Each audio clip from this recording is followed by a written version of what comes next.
And plus my drug and alcohol problem had reached mythic proportions at that point.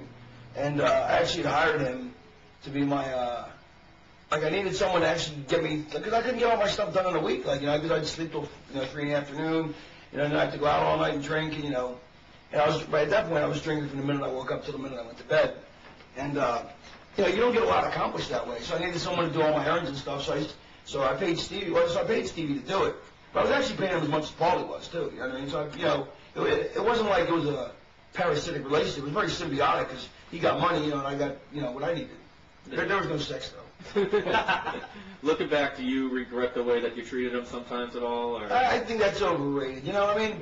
It's like when a lot of the guys found out that I actually paid them, then a lot of them were like, oh. Like, because nobody ever knew that side of it, so, like, they thought that I was just abusing them. And also, I mean, I taught the lessons I taught them, and I never said, like, it was very Charles Barkley-ish. I was never like, hey, follow me, you know what I mean? That's just what he wanted, and that wasn't who I was at that point, and I was a much bigger dick than I am now. I mean, I'm not proud of that. I'm not proud of the person I was, but that's what I was, and that's the baggage I was going through, and a lot of that was coming out, in my work. The work was cathartic, but it also dragged me deeper into darker places that I probably wouldn't have went to if I wasn't the character, Do you think a lot of that was because the alcohol and drug problems were kind of getting out of control at that time? Or? Well, they were never got out of control.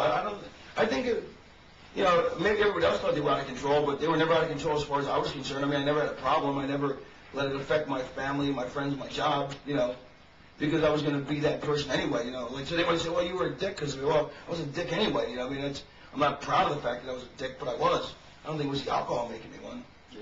Did he ever get fed up with you, or did it ever come down? Oh, yeah, I'm sure. I remember one time, like, it was so great, too. One time, we were at the Lulu Temple, and he was just like, like, I wanted to be Baron von Stevie. And I made him get this bald skin cap, and I wanted him to wear it and walk around like Baron von Raschke, because I go with this idea that we were going to parody my heroes, like my favorite tag teams, like the Rocket, like it started out with the Fabulous Ones, and so I wanted to make them Stevie and the Meanie, I guess the Fabulous Ones, because I was a big mark for them, and so it was kind of like a homage, even though it was funny, but it was meant as a homage. Not parody's the wrong word. It was meant as a homage, but a funny one. And then so we went through a bunch of other acts that I liked, and then we got the Baron. So then after a while, then I just started thinking of the goofiest stuff I could just to entertain. Like, it was like Stevie Richards would allow me to live, like, there were so many funny things I wanted to do with the Raven character, couldn't do them. I couldn't portray all the Scotty the Body, Johnny Polo, funny stuff that I had done in my past. But by having Stevie with me, I could live vicariously through that. So the stuff I wanted to do, the goofy shit, I could live through Stevie, because I was playing the tough guy. And so I go with all this goofy shit that I thought would make me, like, a lot of it was designed to make me laugh, but I've always known that I got a good pulse on what people think is funny and what people think is entertaining. And so I knew that it would get over. Like the Blue Meanie was, kid Brian is driving us around. Like, there was a friend of Stevie's, and Stevie's like, oh, you got to get him a job.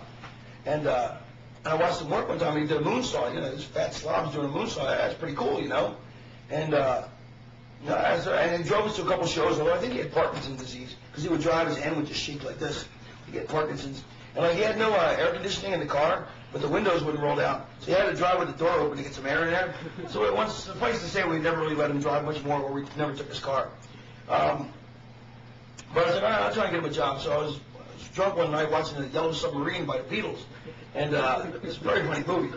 And there's these Blue Meanie characters on there. And they want to take over the world. And I was like, oh, yes, the Blue Meanie he'll be insane. He'll want to take over the world. And it's like the Blue Meanie character, they bastardized it.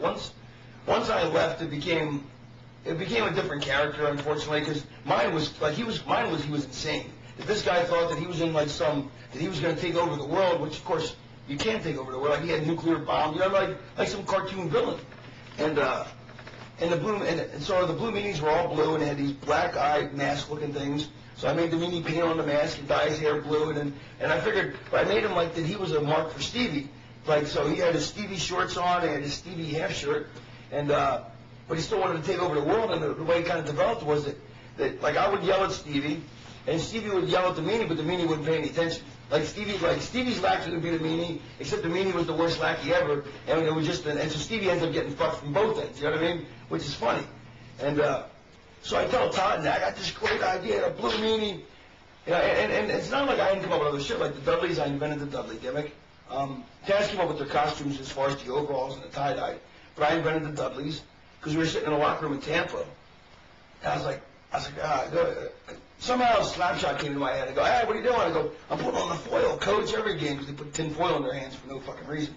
They go, the Hanson brothers, we need the Hanson brothers. Paulie, we got the Hanson brothers. So that was the Dudley boys.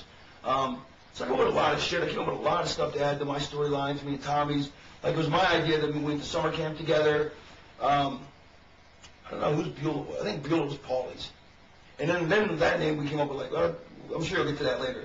But that's actually next. But all right. But so anyway, so I'm watching the Yellow Submarine. It's blinking. What was that time? 4 minutes.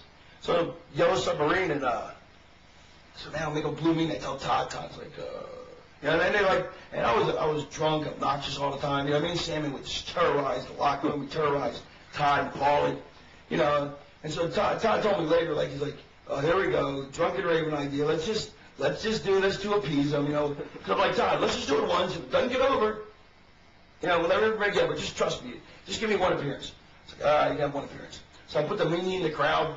And I had him give a gift to Stevie. It was like a Poison T-shirt or something. And Stevie puts it on. He's all excited.